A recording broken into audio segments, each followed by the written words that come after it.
ഇതായിരുന്നു അവസ്ഥ. രാത്രിയോ പകലോ എന്നില്ലാതെ വൈത്തിരിയുടെ വനാതിർത്തി മേഖലകളിൽ കാട്ടാനകൾ എത്തുമായിരുന്നു. തോട്ടം തൊഴിലാളികൾ ഉൾപ്പെടുന്ന ജനങ്ങൾ ആനശല്യത്താൽ പൊറുതിമുട്ടി.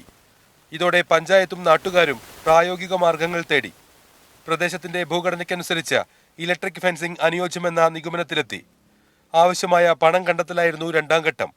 നാട്ടുകാർ പണം പിരിക്കാനിറങ്ങി. 5 ലക്ഷം രൂപ സമാഹരിച്ച് പ്രവർത്തികൾ തുടങ്ങി. ചേലോട് എസ്റ്റേറ്റിലെ അധികൃതരിൽ ഒരാളായ ഫാദർ ഫ്രാൻസിസ് ഉൾപ്പെടെ ആദ്യം മുതൽ ഇതിനായി സഹകരിച്ചവരാണ്. ഒരു വർഷം മുമ്പ് വരെ ഈ പ്രദേശം ആനകൾ കൊണ്ട് വളരെയധികം ബുദ്ധിമുട്ട് നേരിടുന്ന ഒരു സമയം. തൊഴിലാളികൾക്ക് തൊഴിലെടുക്കാനായിട്ട് സാധിക്കുന്നില്ല.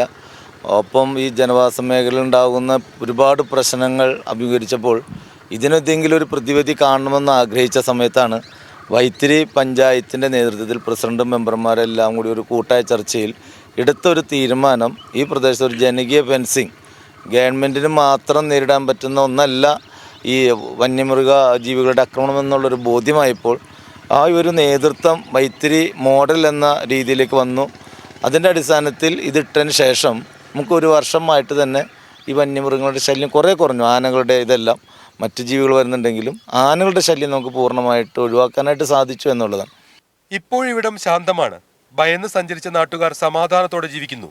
തൊഴിലാളികൾ പേടി കൂടാതെ ജോലിക്കെത്തുന്നു. ഈ തോട്ടം മേഖലയിൽ പണിയെടുക്കുന്ന ആളുകൾക്ക് രാവിലെ തോട്ടത്തിലേക്ക് വരാൻ വേണ്ടി പറ്റുന്നില്ല. പണിക്ക് പോകുന്ന കുട്ടികൾക്കാണെങ്കിൽ തൊഴിലിടങ്ങളിലേക്കാണെങ്കിൽ ആർക്കും പോകാൻ പറ്റാത്തൊരു സാഹചര്യത്തിലാണ് ഈ ഫെൻസിങ് നമ്മൾ ചെയ്യുന്നത്. അതിനുശേഷം ഇന്ന് എല്ലാവരും ഒരു വലിയ എന്തൊരു പ്രതിരോധമുണ്ട് എന്നുള്ള നിലയിലേക്ക് തന്നെയായി ഈ കഴിഞ്ഞ ഒരു വർഷക്കാലം ഇത് വിജയകരമായി തുടരുകയാണ്. ഇതിൻ്റെ മെയിൻ്റനൻസ് ഉൾപ്പെടെ ഇടയ്ക്കിടയ്ക്ക് ഉണ്ടാകുമ്പോൾ അതൊക്കെ ഇവിടുത്തെ ഒരു റോണിയും അതേപോലെ തന്നെ റോണിയുടെ നേതൃത്വത്തിലുള്ള ടീം ഇത് ചെയ്യുന്ന നിലയുണ്ട്.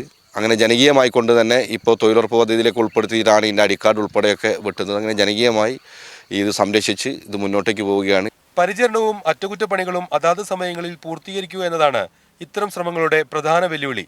അതിനും ഇവിടെ പരിഹാരമുണ്ട്. ആനകൾ ഫെൻസിംഗ് നശിപ്പിക്കാനുള്ള സാധ്യതകളാണ് നാട്ടുകാർ ആദ്യമേ പരിഹരിച്ചത്. ഫെൻസിങ്ങിൻ്റെ തൊട്ടപ്പുറമുള്ള മരങ്ങളും ആദ്യം മുറിച്ച് വൃത്തിയാക്കി കഴിഞ്ഞാൽ ആന ചവിട്ടി അതിലേക്ക് നശിപ്പിക്കാതിരിക്കാനുള്ള പദ്ധതി ആദ്യം ചെയ്തിട്ട് ഫെൻസിങ് ചെയ്യുക. അത് തന്നെയാണ് ഇതിന്റെ വിജയം. ജനകീയ പങ്കാളിത്തത്തോടെ സഹകരണത്തോടെ ഒരു നാട് അവരുടെ വലിയൊരു അതിജീവന ശ്രമമാണ് ഇവിടെ നടത്തിയത്. അത് പൂർണ്ണമായും വിജയം കാണുകയും ചെയ്തു. പൊതുവിൽ വന്യമൃഗശല്യം അതിരൂക്ഷമാവുമ്പോൾ പ്രസക്തമാവുന്ന പ്രതിരോധത്തിന്റെ ഒരു ഉദാഹരണം കൂടിയാണിത്. കൈരളി ന്യൂസ്, വയനാട്.